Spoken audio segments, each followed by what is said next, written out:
आपकी ज़मीन, आपके पैसे, आपके मदरसे, आपके इदारे, आपकी यूनिवर्सिटी, आपके बागीचे, ये कोई ताकत नहीं रखता।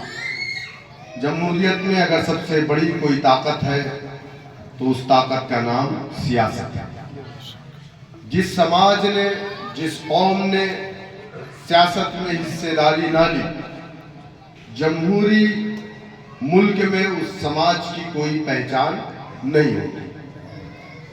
आपको अभी सलमान साहब ने थोड़ा इशारों में बात कही कि इस देश के अंदर हर समाज का अपना डंडा, अपना झंडा, अपना नेता, अपना सियासी प्लेटफॉर्म है। लेकिन इस देश में बसने वाले 25% मुसलमान, उनका ना अपना कोई सियासी परचम है, ना उनका कोई अपना सियासी वजूद है, ना उनका अपना कोई सियासी लीडर है। जब भी थोड़ी देर बोलेंगे, आप लोग सुन लीजिए, आपस में बात बाद में करेंगे, ठीक है? अरे कोई बात नहीं है, गर्म नहीं हो रहा है, चलेगा। जब भी देश के अंदर इलेक्शन आता है तो जो मुस्लिम क़यादत वाली पार्टी वजूद में आती है, उस पर इल्जाम ये लगाया जाता है कि ये बला की बी टीम है। यानी उस सियासी जमात को खड़ा होने से पहले उस पर इल्जाम लगा करके उस जमात को खत्म करने की कोशिश की जाती है।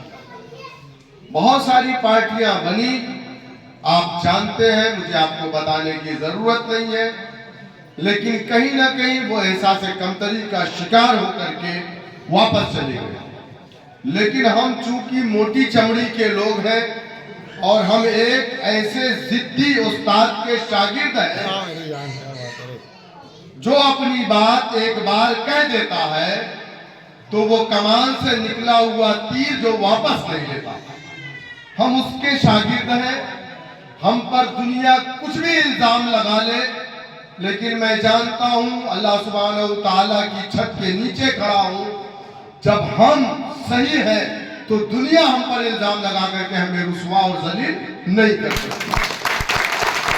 मेरे दोस्तों, मेरे बुजुर्गों, यहाँ पर उलमा इकराम बड़ी तादाद में बैठे हैं और उत्तर प्रदेश में सबसे ज्यादा आलिम अगर कहीं पाया जाता है तो वो मुजफ्फरनगर और बिजनौर में पाया जाता है।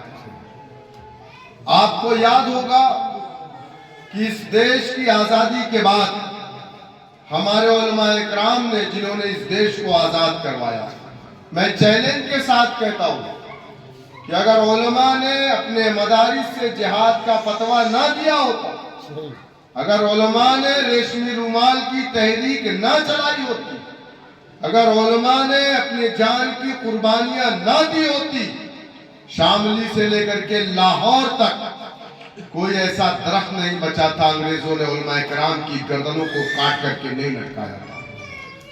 लेकिन तब भी उलमा इकराम ने अपने घुटने नहीं टेके, अंग्रेजों के खिलाफ जिहाद का फतवा दिया। मुसलमानों का एक एक बच्चा आज भी अपने उलमा इकराम की बातों पर यकीन रखता है और उस यकीन के साथ अंग्रेजों से जिहाद किया, तब जाकर के वतन अजीज आजाद हो गया। हमसे गलती कहां हुई, चूक कहां हुई? क्योंकि हमने गैरों पर भरोसा किया। 1947 15 अगस्त को आजादी मिली। 1947 दिसंबर के महीने में लखनऊ के रिफाए आम क्लब में एक कन्वेंशन बुलाया गया। हिंदुस्तान के तमाम दानिश्वर मुसलमानों को इकट्ठा किया गया और कहा गया कि ऐ मुसलमानों, वतन अजीज आजाद हो गया है। इस देश के अंदर दो सियासी पार्टियां हैं, एक मुस्लिम लीग और दूसरी कांग्रेस पार्टी है। हमसे कसम दिलाई गई, उस कन्वेंशन की सदारत मौलाना अबुल कलाम आजाद अलैहिर्रहमान ने की थी। हमसे कसम दिलाई गई कि तुम अपना कोई सियासी प्लेटफॉर्म मत बनाना, सियासत तुम्हारे लिए शजरे ममनुआ है। और हमारे बड़ों ने हमारे बड़ों की बातों पर यकीन किया, उन्होंने लब्बैक कहा, हमारे बड़ों ने कहा कांग्रेस तुम्हारी पार्टी, इंदिरा तुम्हारी नेता, नेहरू तुम्हारा लीडर। हमने लब्बैक कहा। कांग्रेस पार्टी को हमने अपनी पार्टी माना, उसके डंडे झंडे को अपने कंधों पर रखा।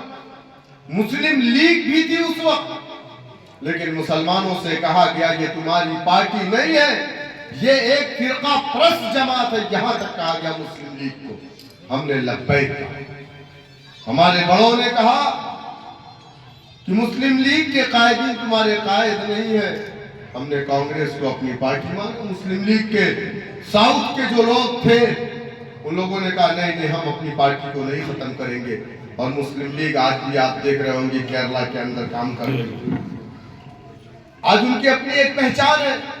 आज कांग्रेस पार्टी मजबूर है मुस्लिम लीग से वहां पर अलायंस करने के लिए, मजबूरी है उसकी। मेरे दोस्तों, मेरे बुजुर्गों, मेरा कहने का मकसद सिर्फ ये है कि हमसे जो बुनियादी गलती हुई, हमने लोगों की बात पर, मौलाना अबुल कलाम आजाद अलैहिर्रहमान ने कांग्रेसियों की बात पर यकीन करके उन्होंने ये बात अपने समाज, अपने कौम के लोगों को कही थी।